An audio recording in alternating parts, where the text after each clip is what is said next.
Hello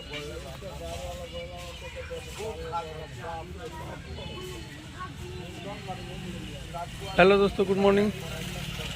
देखिए ये तमकुही राज का हीरा डीजे जो कि लकड़ी से बजा करके आज बढ़िया खानपुर में मंदिर के पास अपना पूरा सेटअप उतारा गया है। सभी उनके वर्कर सोए हुए हैं, एकदम आनंद ले रहे हैं सो के। टोटल सेटअप इतना दूरी इसका उतार कर रखा गया है। ये गांव का नमूना लड़का हमारे।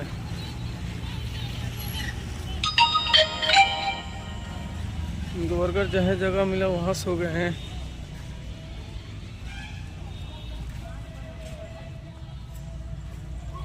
ये लाइटिंग है, ये टूटा सब है। अभी 12 बजे से सेटअप हो जाएगा।